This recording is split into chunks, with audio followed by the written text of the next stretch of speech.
नमस्कार, मैं हूं अंकुर और आप देख रहे हैं सत्यहिंदी.com। आइए एक नजर डालते हैं अब तक की सुर्खियों पर। पीएम मोदी के आज के राष्ट्र के नाम संदेश पर राहुल गांधी ने निशाना साधा है। उन्होंने कहा कि मैं प्रधानमंत्री से सुनना चाहूंगा कि चीन भारतीय क्षेत्र को कब छोड़ेगा, लेकिन मैं आपको इस बात की गारंटी देता हूं कि प्रधानमंत्री में ये बताने की हिम्मत नहीं होगी। प्रधानमंत्री चीन के बारे में एक शब्द नहीं बोलेंगे।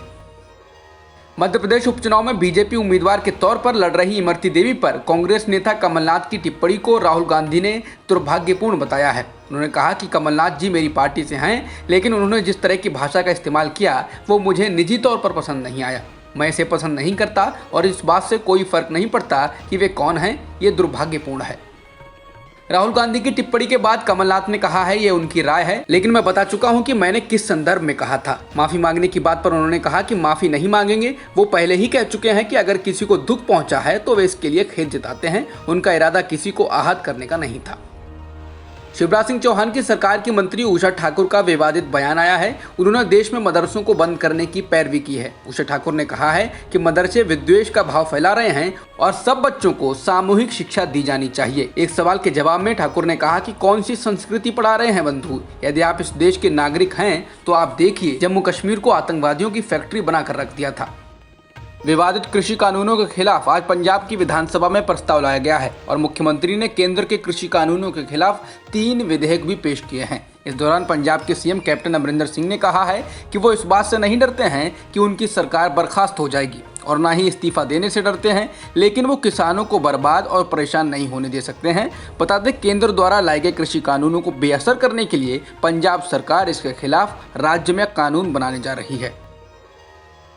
अश्लील वीडियो को सामाजिक कार्यकर्ताओं के व्हाट्सएप ग्रुप में भेजने को लेकर गोवा के उप मुख्यमंत्री विपक्ष के निशाने पर हैं। हालांकि अब उप मुख्यमंत्री चंद्रकांत कावलेकर ने गोवा पुलिस साइबर सेल में शिकायत दर्ज कराई है, जिसमें दावा किया गया है कि उनका फोन हैक कर लिया गया था और कुछ लोगों ने उनको बदनाम करने के लिए ऐसा किया है। कावलेकर ने अपनी शिकायत में कहा, इस वीडियो को उस व्हाट्सएप ग्रुप में भेजा गया जहां मैं उसके सदस्यों में से एक हूं और ये जानबूझकर कुछ आपराधिक इरादे से मेरे नाम पर भेजा गया है। ये कथित video WhatsApp group villages of Goa पर भेजा गया था। उन्होंने बताया ये वीडियो रात 1:20 पर भेजा गया जब वह सो रहे थे।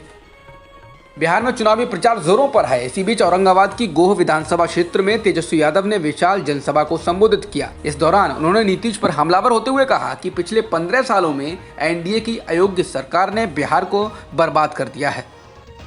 बिहार चुनाव में तेजस्वी यादव का गणित बीजेपी के लिए फायदा दे सकता है, क्योंकि आरजेडी ने अपने ज्यादातर उम्मीदवार जेडीयू के सामने उतारे हैं, जिससे जेडीयू को कड़ी टक्कर मिलने वाली है। महागठबंधन की सबसे मजबूत पार्टी आरजेडी इस बार 144 सीटों पर लड़ रही है और उनमें से 177 सीटों पर वो जेडीयू के उम्मीदवारों के सामने है, जिसमें से 115 सीटों पर लड़ रही जदयू को लगभग 30% यानी 38 सीटों पर कुछ आसान लड़ाई होगी। वहीं 110 सीटों पर लड़ रही बीजेपी के 51 उम्मीदवारों के सामने आरजेडी के उम्मीदवार हैं, जिससे बीजेपी को 59 सीटों पर कुछ फायदा मिल सकता है। वहीं आरजेडी का कहना है कि बीजेपी को मिल रहा फायदा एक इत्तेफाक है। उन्होंने सामाजिक वास्तविकता को देखते हुए टिकट दिए हैं।